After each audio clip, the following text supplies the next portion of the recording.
Every story you're about to hear actually happened. No fiction, no exaggeration, just pure, real horror.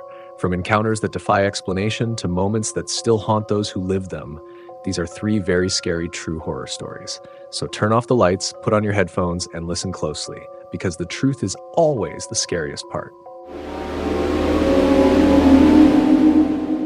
Number 1.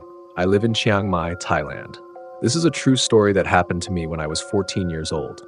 One evening around 9:30, I was lying on my bed scrolling through my phone, earphones in, music playing softly. Suddenly, I felt someone tug sharply at my ankle. I turned toward the foot of my bed, and that's when I saw it. A pale hand, only visible for a second, sliding quickly back under the bed. At first, I thought it had to be my older sister. She liked sneaking into my room to mess with me. I sat up, knocked on the mattress, and said, "Lena, stop playing around. I know you're under there." A knock came back from under the bed. Still thinking it was a joke, I knocked again, louder this time.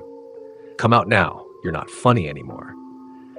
But then I heard my sister's voice coming from the kitchen down the hall, laughing with my mom.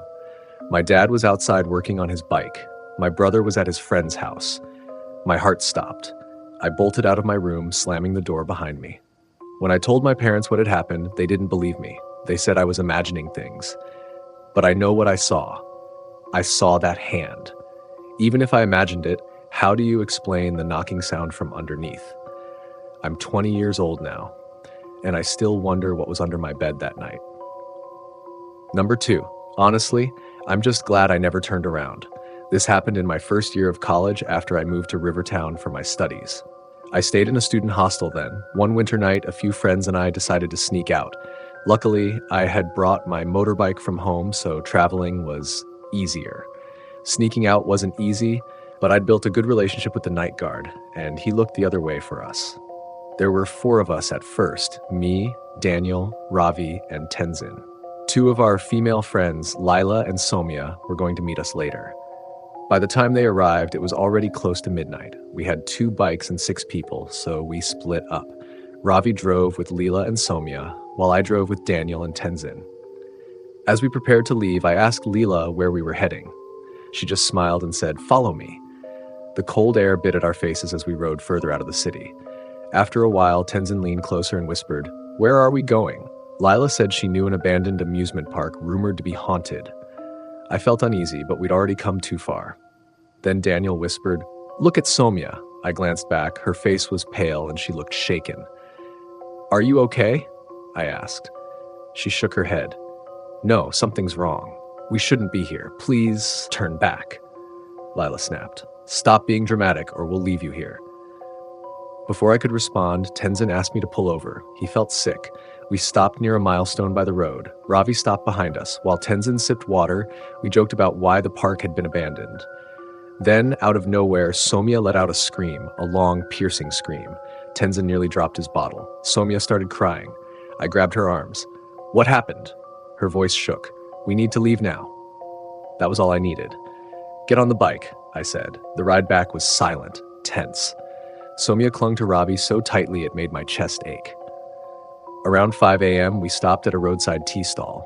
Somya sat down, trembling. Ravi gently asked, "What did you see?" At first, she said nothing. Then her face went pale again. She said that when we stopped, she saw someone standing behind a tree, a woman with her arms bent at impossible angles, eyes completely white, skin ashy and lifeless, staring right at her. Since that night, I've never gone beyond the city limits after dark. You never know who or what is watching you from the trees. Number 3. Hi, my name's Mariah. I'm here to tell you a true story from when I was about 8 years old. Back in 2010, a big storm damaged our house, and I had to stay at my grandma's for a few weeks. One night, most of my cousins were there too. Let's call them Tyler, Nia, Sam, and Rose. We all slept on blankets spread across the living room floor. I woke up in the middle of the night. The cable box said 3:30. Everyone else was asleep. I turned on the TV quietly, but after a minute, my eyes drifted toward the dark hallway. I don't know why, but then a figure appeared. It looked like my grandpa. Big belly, long head, but something was off. He was lighter skinned than my grandpa and walked with a strange limp. And instead of going to my grandma's room, he was heading toward my uncle's room across the hall. Curious, I whispered. Grandpa? The figure stopped, slowly turned its head toward me. When I saw its face clearly, my heart dropped. It wasn't him, it was something else. It started moving toward me fast. Terrified, I dove under my blanket and squeezed my eyes shut until I fell asleep. When I woke up later than the others, I tried telling them what had happened. They laughed, said I was dreaming, except Sam. He was quiet. When the others left the room, Sam looked at me with wide eyes and whispered, I saw it too. This story is real. I'm 21 now, and I still can't sleep without a blanket over my head and my door shut tight. And those were 3 very scary, true horror stories. Real encounters that remind us monsters aren't always just in movies. Sometimes they live right next door. If you enjoyed tonight's stories, leave a like, subscribe, and share your own experience in the comments below. Until next time, keep your lights on and never ignore that feeling that something's watching you.